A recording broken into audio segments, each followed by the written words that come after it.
മഴക്കാലം എത്തിയിട്ടും കൊല്ലത്ത് കുടിവെള്ളം വിലയ്ക്ക് വാങ്ങേണ്ടി വരുന്ന ഒരു സ്ഥലം. കൊല്ലം പെരിനാട് പഞ്ചായത്തിലെ ഒട്ടേറെ കുടുംബങ്ങളാണ് ഈ മഴക്കാലത്തും വെള്ളം പണം കൊടുത്തു വാങ്ങുന്നത്.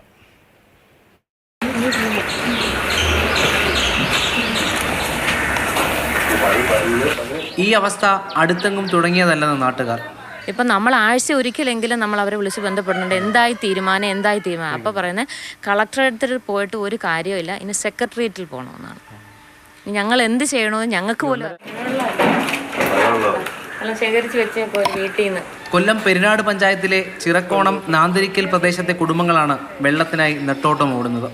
ഈ പ്രദേശത്തെ പല കുടുംബങ്ങളും മീറ്ററുകൾ എടുത്തിട്ടുണ്ട്. മീറ്റർ മാത്രമാണ് ബാക്കി. ജലം ലഭിക്കുന്നില്ല, വെള്ളം ലഭിക്കുന്നില്ല. ചേട്ടാ, മീറ്ററിന്റെ കണക്ഷൻ ഇവിടെ എടുത്തിരിക്കുന്നത് കാണിച്ചേ. എത്ര ആൾ മുമ്പ് എടുത്തത്? ഇത് 15 വർഷത്തോളം കഴിയും. ആണോ? അപ്പൊ ബില്ല് അടയ്ക്കുന്നുണ്ട്? ബില്ല് അടച്ചോണ്ടിരിക്കുക. വെള്ളം മാത്രമില്ല.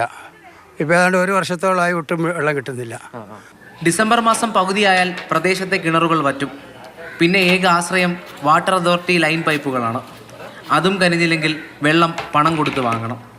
ഈ 1 വർഷം തൊട്ട് നമ്മൾ ഡെയിലി 200 രൂപ കൊടുത്ത് വെള്ളം മേടിക്കുന്നത്. നമ്മൾ കൂലിപ്പണിക്ക് ഒക്കെ പോകുന്നതാണ്. അന്നേരം നമുക്ക് അത് താങ്ങാൻ പറ്റത്തില്ല. ഇത് ഇവർക്കാണ് ഒട്ടും വയ്യാത്ത പ്രായം ചെന്ന്. ഇവരുള്ളതുകൊണ്ട് നമുക്ക് വെള്ളം എങ്ങനെയാലും ഡെയിലി എടുത്തേ പറ്റത്തുള്ളൂ. നാന്തിരിക്കലിലെ കുഴൽക്കിണറിൽ നിന്നാണ് ഈ പ്രദേശത്തേക്ക് വെള്ളം എത്തിയിരുന്നത്.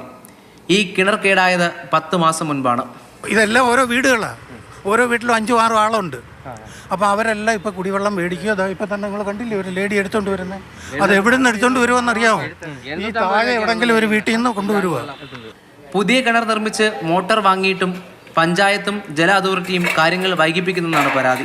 അത് ഈ LST എന്നുള്ള കത്ത് ചീഫ് സെക്രട്ടറിക്ക് പോകും. അവിടുന്ന് പെട്ടെന്ന് ശരിയാകുമെന്ന് അറിയാൻ കഴിഞ്ഞത്. അടിസ്ഥാന ആവശ്യങ്ങൾ സാങ്കേതികത്വത്തിൽ കുരുങ്ങരുതെന്നാണ് നാട്ടുകാർ പറയുന്നത്. ഈ പ്രദേശത്തെ ജനങ്ങൾക്ക് ജലമില്ലാതായിട്ട് കാലങ്ങളേറെയായി. ഈ നാന്തിരിക്കൽ വാട്ടർ ടാങ്കിൽ നിന്നാണ് അവർക്ക് ജലം എത്തേണ്ടത്. അവർ പറയുന്നത് ശരിയാണെങ്കിൽ കാര്യങ്ങൾക്ക് പൂട്ട് വീണിട്ട് ഏതാണ്ട് 1.5 വർഷമായി.